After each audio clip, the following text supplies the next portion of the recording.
CIAP, Centro Espírita Altivo Panfiro.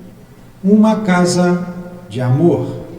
Bom dia a todos, sejam todos muito abençoados nesse dia lindo, nessa manhã esplendorosa de sol, né? Depois de tantos dias de chuva e de frio, né? Deus é maravilhoso. Que a gente possa olhar para esse sol e agradecer a Deus a oportunidade de estarmos reencarnados nesse planeta tão lindo, que apesar de ser um planeta de provas e expiações, é lindo, né? É muito lindo. E hoje é quarta-feira, dia de Evangelho, né? Nós estamos estudando o Evangelho segundo o Espiritismo agora de manhã. 3 horas da tarde vai ter a reunião pública também sobre o Evangelho. E 7 horas da noite, a mesma coisa, o mesmo tema também sobre o Evangelho segundo o Espiritismo. Nós recomeçamos, né, o Evangelho, como a gente já falou aqui. A gente está sempre estudando, a gente termina e volta para o início, porque a gente tem que estar sempre aprendendo, né?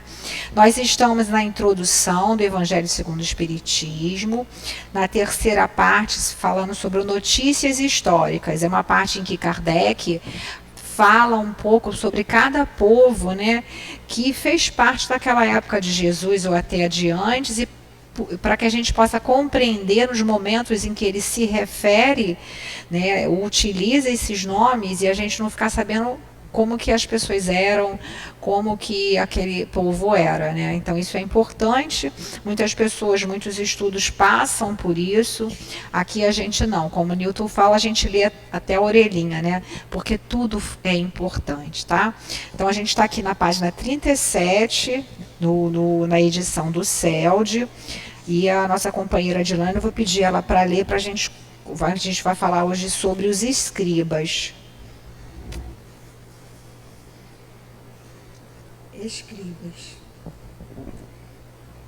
Escribas, nome dado a princípio aos secretários do rei de Judá e a certos intendentes. Tá desligado? Tá ligado, deve ser aí, não? Tá não. Agora tá. Nome dado a princípio aos secretários dos reis de Judá e a certos intendentes do exército judeus. Mais tarde, essa designação foi aplicada especialmente aos doutores que ensinavam a lei de Moisés e a interpretavam para o povo. Tinha ideias comuns com os fariseus e com eles partilhavam os princípios e as antipatias contra os inovadores. Por isso Jesus os reúne na mesma reprovação. Tá bom, né? Tá bom. Pode fazer a prece, por favor? Pedimos a Jesus e pedimos a Deus. Agradecemos o dia de estudo, o amanhecer de estudo. Agradecemos a vida, o nosso corpo físico. Agradecemos a Jesus, a Deus. Agradecemos a espiritualidade que nos dirige, o nosso guia espiritual. Peço ajuda ao Sou Altivo, guia espiritual dessa casa de amor, a Dona Lourdinha, as irmãs queridas. Peço ajuda ao Espírito Luiz, que conduz esse estudo do Evangelho. Peço ajuda em nome de Jesus, mas acima de tudo em nome de Deus, que iniciaremos os nossos estudos. Graças a Deus. Então, como a nossa companheira Adilane leu, né, escribas era esse nome que era dado a essa parte da população lá da época, até mesmo antes de Jesus, em que eles tinham como eles sabiam escrever, ler e escrever, né? Então eles ocupavam altos cargos, porque naquela época o ensino era muito restrito, né? Era para quem tinha condição de pagar, ou para algumas partes assim de algumas, vamos dizer, de algumas partes da própria sociedade mesmo, né? Então olha lá, eles interpretavam, né, a lei de Moisés na época, e eles pareciam muito com os fariseus. Por isso que quando Jesus muitas vezes falava, ai de vós, escribas e fariseus, são raposas, porque eles compartilhavam das mesmas ideias, que era basicamente o quê? Culto exterior. Você fazer aquele gestual, você fazer aquelas preces longas, andar com aquelas roupas, né? Decorar, falar decorado, né? Vamos trazer para nós aqui, nós espíritas, né? São aquelas pessoas que sabem o livro dos Espíritos da primeira à última pergunta, ou sabe todas as partes do Evangelho, e não sabe tratar bem as pessoas, né? Não tem amor no coração, não tem piedade, não se compadece, não auxilia, só fala da aula, faz isso, faz aquilo, e não faz um trabalho social, não aplica o Evangelho.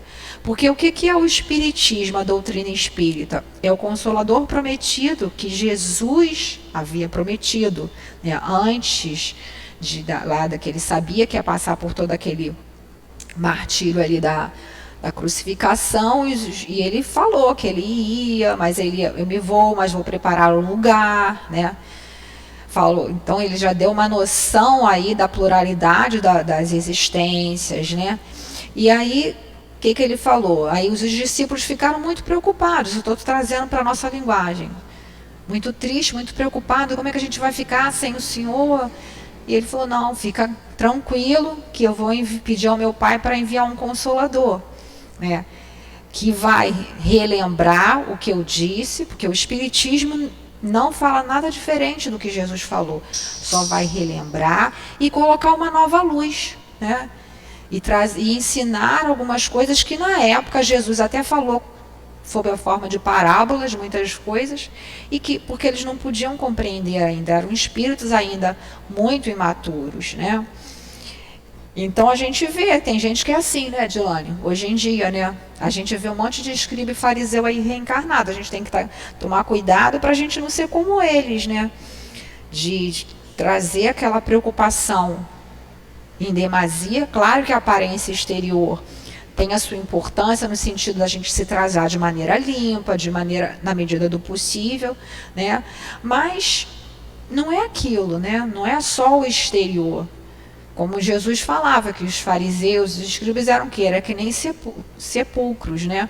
Caiados por fora, quer dizer, branquinho por fora, né? E por dentro podre. Aquela parte lá do cemitério, né? Dos túmulos daquela época. Então a gente tem que tomar muito cuidado e estar se analisando, porque o Evangelho segundo o Espiritismo nada mais é do que essa abordagem que Kardec vai dando, que os espíritos vão trazendo, sobre as passagens de Jesus, trazendo para os nossos dias, para a nossa vida, é o que a gente tem que fazer sempre. Por isso que a gente tem que estar sempre estudando, para que a gente esteja sempre relembrando esses conceitos. Vamos continuar? Sinagoga. Do grego sinagoga, reunião, assembleia, congregação. Na Judéia havia apenas um templo, o de Salomão, em Jerusalém, onde se celebravam as grandes cerimônias do culto. Os judeus se dirigiam a ele todos os anos, em peregrinação, para as principais festas, como a Páscoa, a da dedicação e a dos tabernáculos. Foi nessas ocasiões que Jesus fez várias viagens a Jerusalém.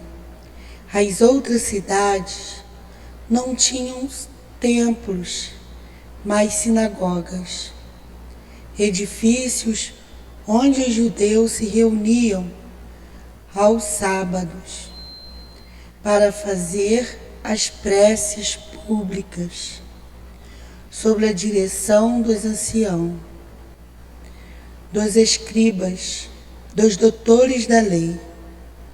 Ali também se fazia leituras, tiradas dos livros sagrados, seguidas de explicações e comentários, dos quais quaisquer pessoa podia participar.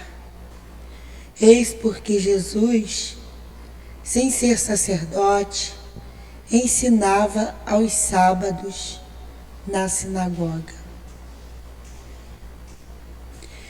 Desde a ruína de Jerusalém e a dispensação dos judeus, as sinagogas passaram-lhes servir de templo para a celebração dos cultos nas cidades em que habitavam. Então aí está bem claro, né? Está explicando o que é sinagoga. É como se fosse uma igreja hoje em dia, né? Então ali na Judéia, naquela região ali, tinha um templo só, que era como se fosse aquele que é o central, o maior, né? A gente pode lembrar do Vaticano, na igreja do Vaticano, né? Que tem lá, onde tem o Papa, vamos dizer. E aí tem as outras que são como se fossem igrejas, né? Que são essas sinagogas, na verdade. Então, assim, nesse grande templo, os judeus se dirigiam todos os anos na época das festas, aí da Páscoa, da dedicação. Aí aqui embaixo, Kardec, né, no caso não foi nem Kardec, a tradutora daqui explicou, né?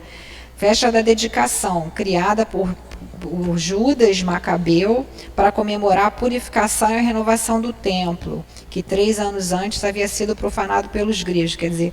Então, ele tinha várias solenidades ali, né, como hoje em dia as igrejas ainda têm, né, cada uma devidamente de acordo com a sua, né, sua direção, né, a igreja evangélica, a presbiteriana, cada uma da sua denominação tem ali a sua direção da comemoração das coisas, né.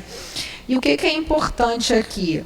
É para a gente entender esse conceito, né, que tinha essas reuniões, essas preces públicas, onde compareciam ali os escribas, os doutores da lei, geralmente os fariseus, aí tinha os anciãos, que eram as pessoas que tinham mais sabedoria ali das próprias tribos ali deles, né, se faziam leituras e era permitido aos sábados que entrassem as pessoas para participar. Por isso que Jesus, tem até uma passagem que diz que Jesus estava, acho, com 12 anos, né, novo, a mãe procurou, Maria procurou, aí depois quando foi ver, foi saber que ele estava lá na sinagoga falando para os doutores da lei, quer dizer, então já era um espírito de muita sabedoria, né, Jesus.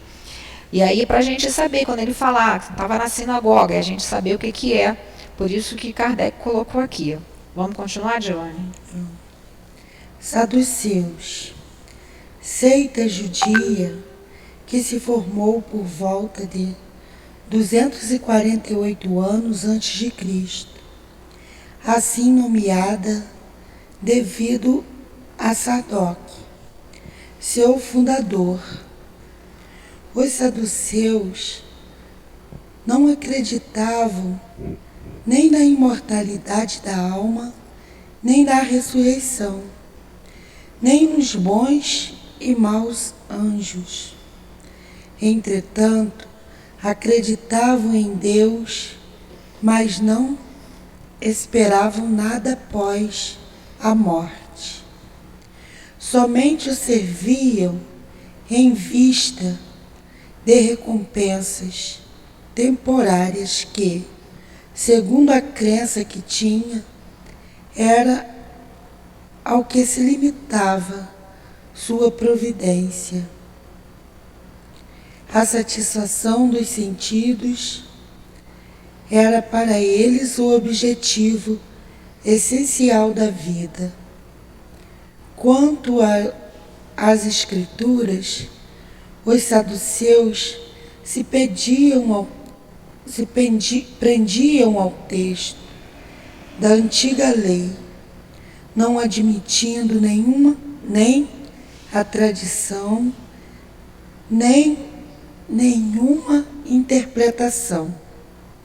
Colocavam as boas obras e a execução pura e simples da lei acima das práticas exteriores do culto. Eram, como podemos ver, os materialistas, os deístas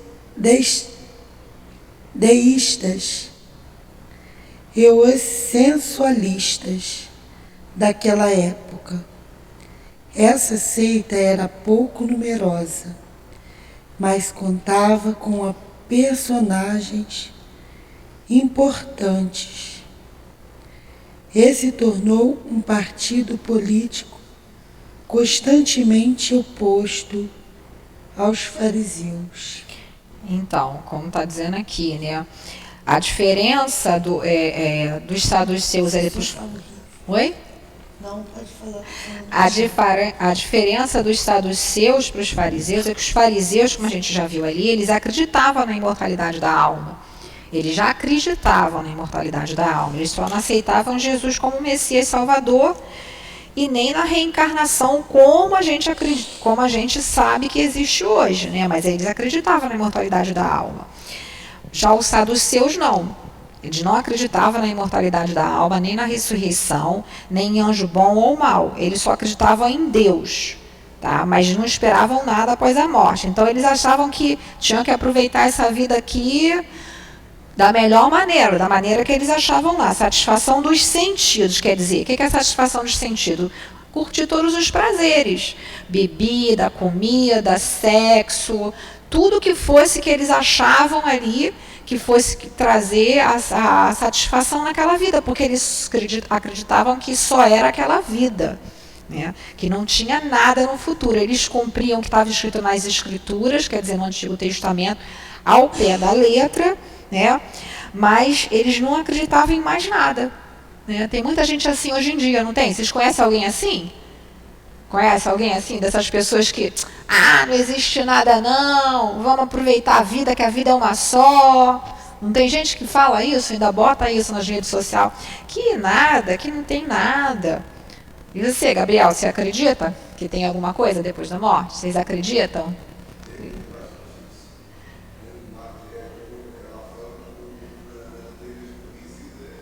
Em outras religiões, assim, embora, mesmo que a religião não acredite que não tem nada depois, né, vamos dizer assim, não é espiritualista. O que é espiritualista? É toda religião que acredita que a vida continua após a morte. Não necessariamente nós espíritas, porque nós espíritas somos aqueles que estudamos e acreditamos na doutrina espírita, na reencarnação. Por exemplo, o católico é espiritualista? Sim, porque ele acredita que após a morte, ou você vai para o paraíso, ou fica no purgatório, ou vai para o inferno, né? Evangélico é a mesma coisa. Então, todos acreditam. Podem não acreditar da mesma maneira, mas acreditam que existe alguma coisa. Agora, quem não acredita em nada são os materialistas, né? Eles acreditam que morreu, morreu, acabou. Morreu, acabou. E aí, com essa desculpa, eles vão fazendo as maiores besteiras, porque a vida é uma só, aí não querem se prender a ninguém, a nada, querem aproveitar, entre aspas. E aí, o que acontece? Quando a gente se afasta da lei de Deus, porque se a pessoa está cultuando somente os prazeres materiais, está se afastando da espiritualidade, está se afastando de Deus, né? E aí vai cair numa situação, num buraco tão fundo, que vai chegar, às vezes, não precisa nem morrer, às vezes no final da vida são pessoas extremamente amarguradas, né? Porque não plantaram nada. Tem essas pessoas que, com idade, coitadinho do velhinho, não tem ninguém por ele. Mas sabe lá se ele plantou? Porque para a gente ter uma pessoa para socorrer a gente, né, na velhice, a gente tem que ter plantado alguma coisa. Às vezes não casou, não teve filho, mas tem sobrinhos, tem, né, filhos de amigos que cria como se fosse filho também, quer dizer, tem aquela rede de afetividade. Então a gente tem que plantar isso ao longo da nossa vida também, né? Não é só sair curtindo a vida, e tem muitas pessoas, né, porque hoje em dia se criou, né, a sociedade por questão mesmo de, acho que até desses espíritos que reencarnaram, né, Dilane, aqui na Terra, né, nesse final aí dos tempos, no sentido de que a gente está passando por um mundo de regeneração, essa transição planetária, a reencarnar os espíritos para nos ajudar, mas reencarnaram também todos aqueles espíritos que estavam no plano espiritual há muitos séculos, presos, vamos dizer assim, porque eles eram muito ruins. Só que agora, como se Jesus falasse, ó, meu filho, é a última chance, né? Vai lá. E por que isso é permitido por Deus? Que esses maus reencarnem, reencarnaram, já estão aí, a gente pode ver. Tudo aí, gente. Prova para nós também. A gente não pode mais ficar em cima do muro. Ou a gente vai servir a Deus, ou a gente vai servir a Mamon. Quem a gente vai querer seguir? Quem está em cima do muro vai cair. E temo, lamento dizer, vai cair para o lado de Mamon. E o sofrimento é muito grande. Porque é fato, a vida continua. A pessoa querendo ou não aceitar. Aí o que vai acontecer? Vai desencarnar, vai morrer, não vai nem desencarnar, vai continuar preso no corpo, né? Vai morrer, vai ficar grudada naquele corpo, vai sentir todas as dores do apodrecimento, dos vermes roendo, tudo isso. Porque em vida não se desapegou, não se desmaterializou. Que os espíritos sempre recomendam para que a gente, durante a nossa encarnação, a gente vá treinando esses desapegos, a gente vá cultivando a vida espiritual. Voltando, lembrando bem, a gente não está dizendo para largar tudo e vir para o centro. Não é isso. É um equilíbrio. Mas qual é a nossa prioridade? Quem está assistindo agora de manhã pela internet, ou para quem já veio tá aqui fisicamente, também os espíritos que foram aqui trazidos, né, já fizeram essa escolha, não é não? Por quê? Muitos poderiam estar na praia, não digo na praia até porque está frio, mas em outros, ou vendo outros programas, porque tem muita gente que passa horas e horas do seu dia só fazendo aquele movimento, que é um movimento também que foi estudado pelas empresas, né, de celular, que chamam de aplicativos de streaming, que é um movimento que a gente faz assim, e isso é um movimento que vai como se fosse... meio que hipnotizando mesmo a gente. Já repararam que, principalmente os adolescentes, né, ficam assim, passam às vezes o dia inteiro visualizando aquele monte de coisa, e ali entra coisa ruim, coisa... Então, quer dizer, muita coisa ali. E o que vai levar? Se a gente não tiver um outro lado de perceber que essa vida que a gente está vivendo aqui é apenas um ponto na nossa vida de espírito imortal, que, claro, temos que valorizar sim essa oportunidade, né?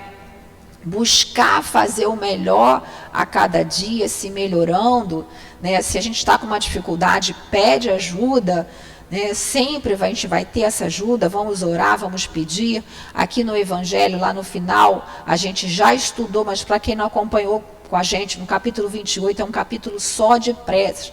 Vai ali, dá uma olhada, faz a prece que você esteja mais necessitado. Então a gente tem que estar sempre orando, vigiando e orando, para a gente não cair na tentação. A tentação, ela vai existir, ela vai passar na nossa frente. Resta saber se a gente vai cair naquele buraco ou não.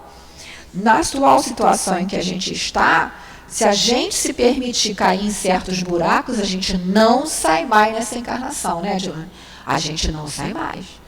Então a gente tem que tomar muito cuidado, muito cuidado. O que eu estou escolhendo para a minha vida? O que eu estou escolhendo para o meu dia? Né? O que eu estou escolhendo para os meus filhos, para a minha família? Eu, por preguiça de educar, porque eu acho chato, né? Eu acho...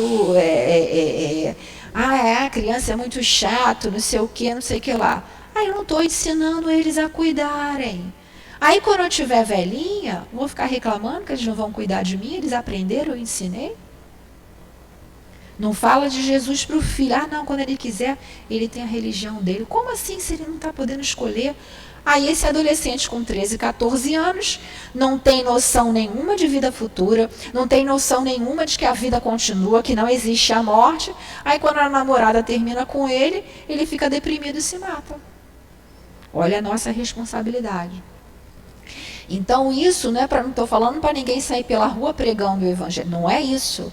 Mas dentro das nossas possibilidades, do nosso mundo de relação. Então, se a gente vê um vizinho, uma pessoa que chega a gente para perguntar, a gente tem que sim falar de Jesus. A gente tem sim que falar que a morte não existe. A gente tem sim que falar que a vida, a lei é de progresso.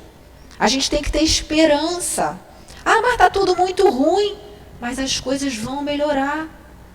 Depende de nós orarmos, de nós agirmos, porque nós também temos que agir nos momentos certos, né? A gente tem que estar consciente disso também. Então, a gente vivendo um dia de cada vez, mas sempre com a esperança lá, olhando o exemplo de Jesus. Então, a gente tem que se questionar, porque o que Kardec colocou aqui nessa introdução, como eu falei, é para a gente aprender, para a gente entender depois quando Jesus falar, mas também para a gente refletir. Será que eu não estou sendo igual a esse povo? É uma reflexão que cada um tem que saber. Será que eu estou querendo viver só aproveitar a vida? O que é aproveitar a vida? Ficar na praia deitado, quarando lá no sol o dia inteiro? Né? Ir para a night, beber, fumar. Isso tudo é perecível, isso tudo acaba. E o que eu plantei? Porque o que a gente vai levar para o lado de lá é o que a gente tem de conquista, de obras. A gente não leva nada, o mais rico não vai levar nada. A gente vê ali, né? Tava até ontem, passei um pouquinho, vi aquele falando sobre os egípcios, né? Que os egípcios faziam aquelas tumbas, né? Vocês já ouviram falar, né? Que eles achavam que quando morrer, eles acreditavam na imortalidade da alma, mas eles achavam que quando morresse iam voltar no mesmo corpo. Então eles preservam, por isso que eles faziam as múmias, né? Agora vocês imaginam qual era a decepção deles, né? De verem que não voltaram no mesmo corpo. Então é a mesma coisa a gente tem que se preparar. Porque a gente nunca sabe como é que vai ser a nossa vida ali para frente, né? A gente tem que plantar para a gente poder colher com mais idade, colher esse amor, esse retorno desse afeto, né? Colher essa ajuda dos guias, dos espíritos. Não é que os espíritos não queiram ajudar, aspas, o espírito só ajuda quem faz. Não, é porque os espíritos mais elevados, eles respeitam o livre-arbítrio. Se a gente não pedir, a gente não se coloca em posição de se ajudar, a gente não está pedindo. Claro que existem as preces intercessórias, a gente tem um filho que está com problema, então a gente vai fazer prece para ele, isso é fato. Mas tudo dentro da lei de Deus, né? Então a gente quer falar alguma coisa, Gilane? Alguém quer perguntar alguma coisa? Eló. Oi, fala. Eu conheço um senhor, é amigo de família, né? É um senhor, nossa, de coração enorme. Só que é um senhor um pouco bronco, ele é nordestino, né? Só que mora aqui no Rio a vida toda. Enfim, ele não acredita em nada disso. Uma vez eu perguntei para ele, não vou falar o nome dele, falar, tio, o que aconteceu com o senhor, para o senhor não acreditar? Ah, Tiago, eu não acredito, eu tive 2 infartos, eu estou com um negócio no coração. Outro dia eu trabalhando com uma máquina de corte que se chama Makita, a máquina pulou, pegou o peito dele, tomou um monte de ponto e estava vivo, né? E continua vivo. Ele fala, Tiago, eu não acredito em nada disso. Eu sei que quando a gente morre aqui, acaba tudo. E eu não acredito. Aí eu falo assim para ele, olha tio, eu sei que o senhor não acredita, mas Deus acredita no senhor. Então toda vez que eu encontro ele, eu sempre falo alguma coisinha assim para ele. Eu sei que ele não acredita, mas o inconsciente dele está ouvindo. Isso é muito importante. Ah, sim, com certeza. Na verdade, o que os espíritos nos dizem com relação a essa questão dos ateus? Que é a prova para eles. Porque as pessoas, até eu mesmo ficava pensando, como é que pode a pessoa não acreditar na reencarnação se ela é um espírito, se ela reencarnou? Aí tem o esquecimento do passado, né, que a gente não lembra, Algumas pessoas lembram de algumas coisas, como o caso da Dona Ivone, que a gente vê naquele livro Recordações da Mediunidade, que está sendo... Acabou já a Recordações da Mediunidade? Já acabou os estudos, mas a gente está sempre falando. E o que acontece? Muitas vezes é uma prova também, entendeu? A pessoa, às vezes, numa encarnação anterior, teve uma vivência muito ruim com a questão religiosa, né? Então, tem uma série de fatores. É aquela questão, ele vai desencarnar e vai continuar preso no corpo, né? A não ser que, de repente, pelas obras que ele faz, de caridade, alguma coisa, certamente deve ter algum espírito afim a ele que vai socorrer. Se a pessoa fez o bem, ela sempre vai ser socorrida. A questão é, depende da pessoa. Por exemplo, tem um exemplo de um livro de André Luiz, eu não lembro se é no Missionário, não sei se você lembra, Dilane, que eles vão lá, o André Luiz está fazendo uma série, aí vai para um lugar onde as pessoas tinham desencarnados ali. Aí vê que tinha uma senhora que estava dormindo, estava desencarnada já, mas ela achava que estava dormindo. E aí, daqui a pouco, ele viu que chegaram uns espíritos em forma de anjo, com uma trombeta, e trocaram aquela trombeta. Aí ela acordou toda feliz, aí os espíritos foram, pegaram ela e levaram. Aí o André Luiz, mas tem anjo? Que negócio é isso? O André Luiz achou aquilo estranho, né? Lembrando que André Luiz é um espírito, vocês conhecem, aquele espírito do Nosso Lar, né? Daquele livro Nosso Lar. Aí o mentor lá, o instrutor dele, explicou que aquela senhora era ela daquela religião, acho que é crente, né, de alguma religião desse tipo, que eu esqueci o nome agora, que ela acreditava que depois da morte, que os justos iam dormir o sono dos justos, não sei se vocês conhecem, e que aí depois iam vir os anjos do Senhor, iam tocar as trombetas, e aí eles iam para o paraíso. Então, quer dizer, ela desencarnou com aquela ideia. Mas como ela em vida tinha sido muito caridosa, era uma pessoa muito boa, os espíritos se compadeceram dela e tomaram aquela forma para que ela se sentisse confortável, se sentisse bem, porque ela ainda estava presa àquela ideia. Então, como eu falei, vai depender do que a pessoa plantou em vida, né? Se a pessoa plantou o bem, ela vai ser ajudada, né? Claro que depois seguiu ali, naturalmente ela deve ter acordado dessa ilusão, dessa ideia dela, mas ela foi socorrida sim, porque ela não conseguia acordar de jeito nenhum, que ela estava ali esperando. Outros já não fizeram tão bem, então não tem tanta afinidade, não tem ninguém de repente, assim, que seja mais afim, que possa fazer isso, e ficam ali, às vezes séculos, dormindo, esperando a serem despertados. Então, vai muito do que a pessoa tem no coração dela, né? Querem falar alguma coisa? Não? Vamos continuar, Dilane? Nos essênios. Os essênios são interessantes. Os essênios ou esseus. Seita judia fundada por volta de ano 150 a.C., no tempo dos Macabeus, e cujos membros, que habitavam em prédios semelhantes a mosteiros, formavam entre eles uma espécie de associação moral e religiosa. Distinguiam-se por hábitos tranquilos e virtudes austeras. Ensinavam o amor a Deus e ao próximo, a imortalidade da alma, e acreditavam na ressurreição. Eram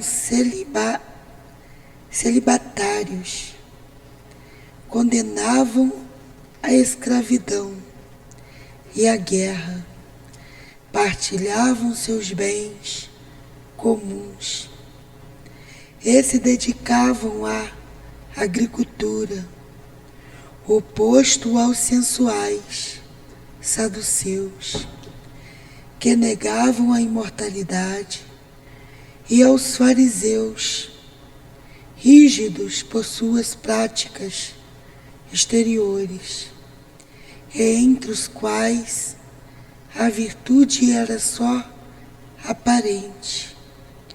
Eles não tomavam parte alguma, mas nas querelas que dividiam nessas duas seitas. Esse som tá horrível, Tiago. O som tá ruim. Tá horrível. E a imagem também tá saindo toda hora. Tá caindo. Então, os essênios, né? Essa seita, muitas pessoas ouvem falar, principalmente nos livros, muitos livros espíritas, né? Que era uma seita judia também, formada por, como ele falou aqui, fundada no ano 150 a.C. Então, 150 anos antes do Cristo, já tinham algumas pessoas que já tinham um pensamento mais voltados para essas coisas até parecidas com o que Jesus colocou, né? Então, eles se habitavam em prédios semelhantes, eles se reuniam naqueles prédios ali, eles tinham hábitos tranquilos, eles tinham virtudes muito rígidas, ensinavam amor a Deus e ao próximo, que era uma coisa que fariseus e saduceus não ensinavam, porque para eles, os que importavam era só os da casta deles, ali, da seita deles. Então, se não fosse ali fariseu, já brigava ali com os saduceus, não é isso? Então, já tinha aquela rivalidade. E como está colocado aqui, eles não se metiam nessa rivalidade dos fariseus e saduceus, eles viviam mais ligados aí, mais afastados, como ele colocou aqui. Eram celibatários. O que é celibatários? Eles não se casavam, eles conservavam ali, ficavam solteiros, eles se dedicavam a essa vida religiosa, se dedicavam à prática da caridade, né? Então eles condenavam a escravidão, lembrando aí que os romanos, o Império Romano, escravizava alguns outros povos, né? E aí eles condenavam isso e condenavam a guerra. Eles partilhavam seus bens em comum e se dedicavam à agricultura. Então eles eram completamente opostos aos saduceus, como está falando aqui, porque eles não eram nada sensuais, não cultivavam a materialidade. E eles eram e também aos fariseus, que eram rígidos, partiam seus bens. Isso, partiam sobre. Só que aqui partilhavam, né? Ajudavam uns aos outros, né? Então ele botou ali.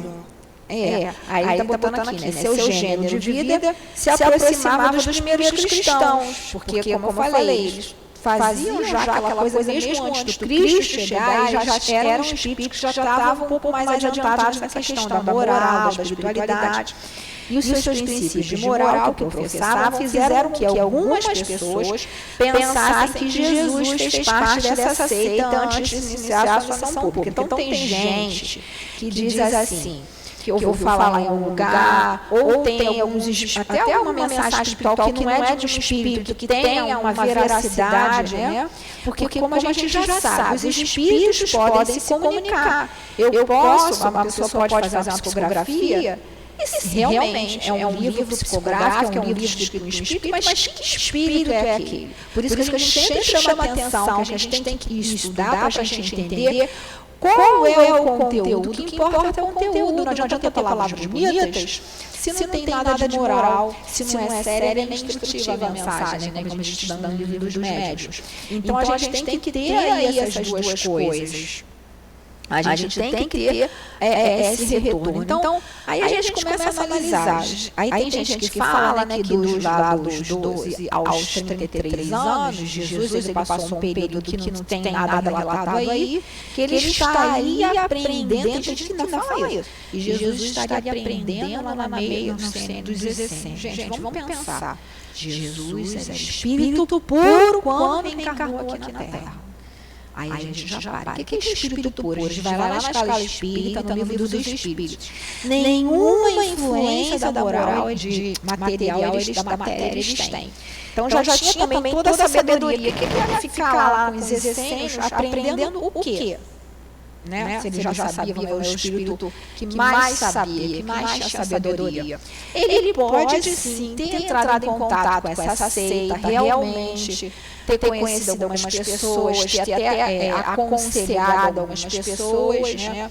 Tem até um livro que chama A Grande Espera, que é do espírito Eurípides Barçanufo, da psicografia da Corina Novelino, que foi uma médium que ela estudou naquele colégio, ficou órfã muito novinha, lá em Cidade de Sacramento, aí tinha aquele colégio do Eurípides, né, que as irmãs do Eurípides consideram continuidade, e cuidaram dela quando ela ficou órfã muito novinha.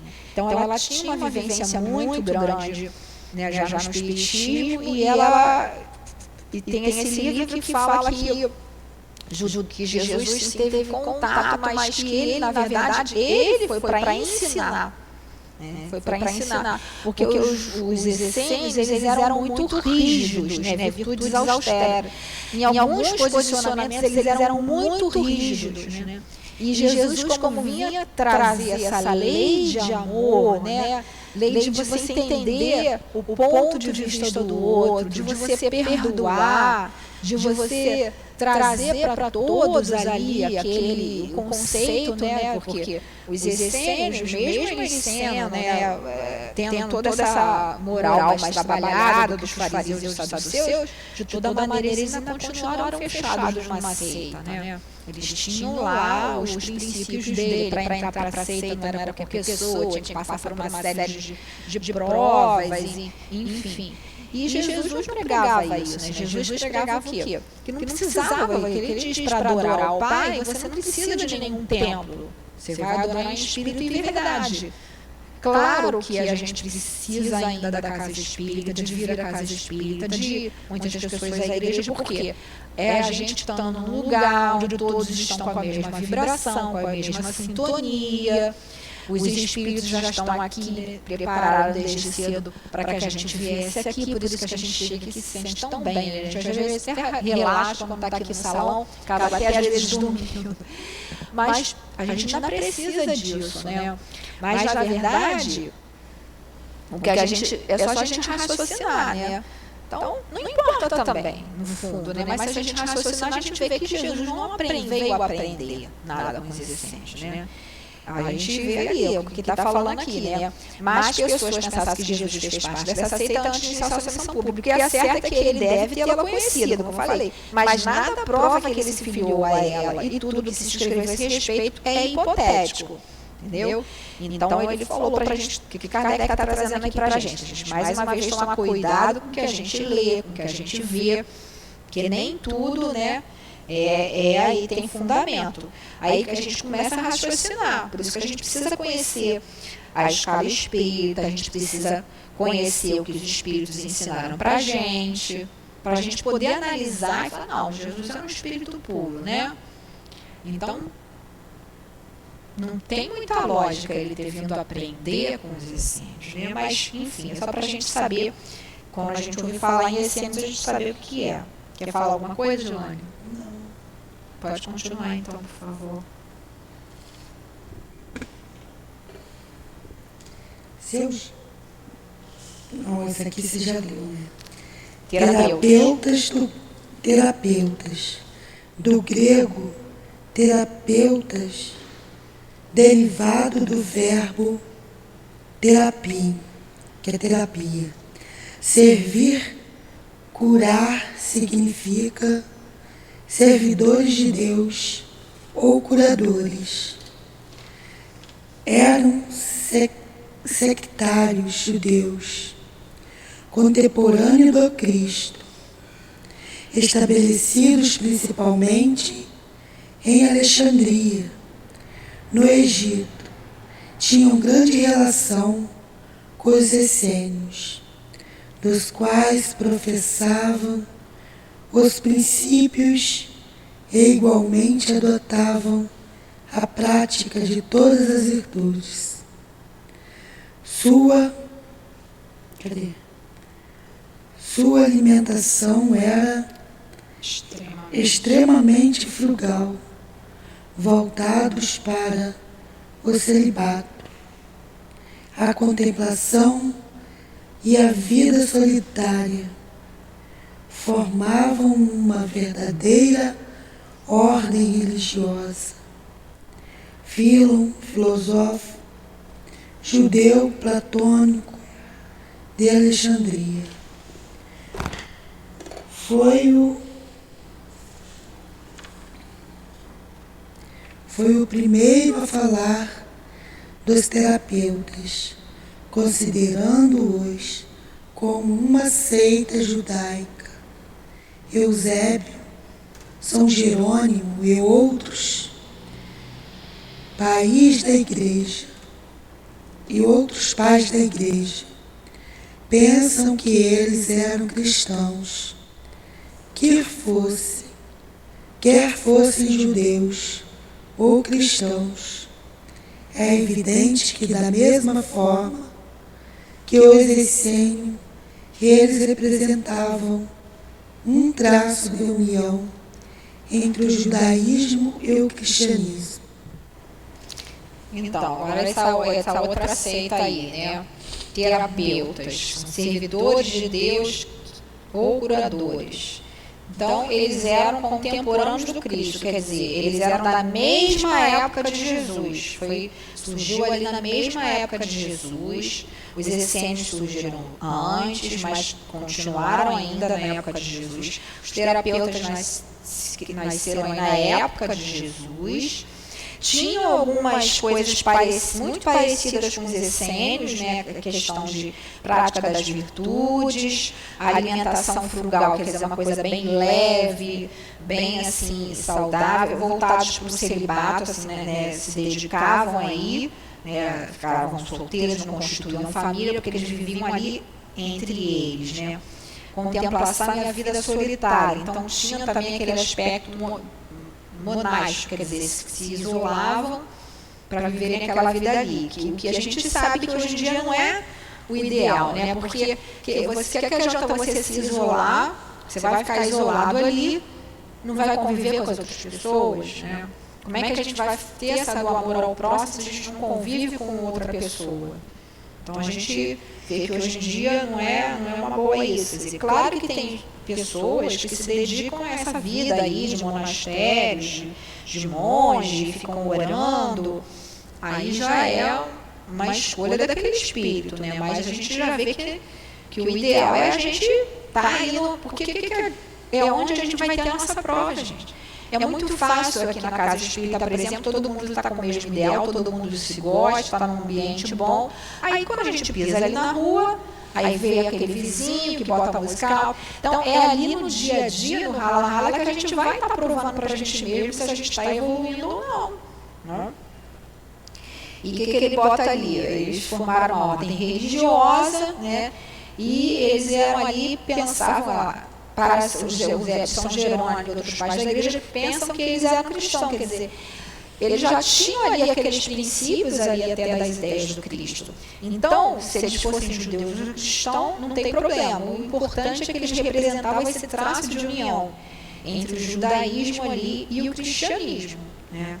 Então, o que foi importante isso tudo a gente ter visto, para a gente estar sabendo, quando Jesus falar, sei lá, desses povos, qual era mais ou menos a ideia deles, e está trazendo isso para a gente vai estar tendo que tipo de comportamento?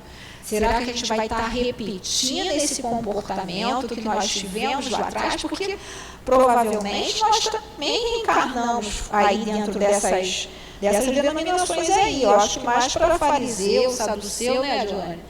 Com certeza. Do que para essênio, naquela época já está mais ligada à espiritualidade. A gente já deve ter batido aí bastante cabeça.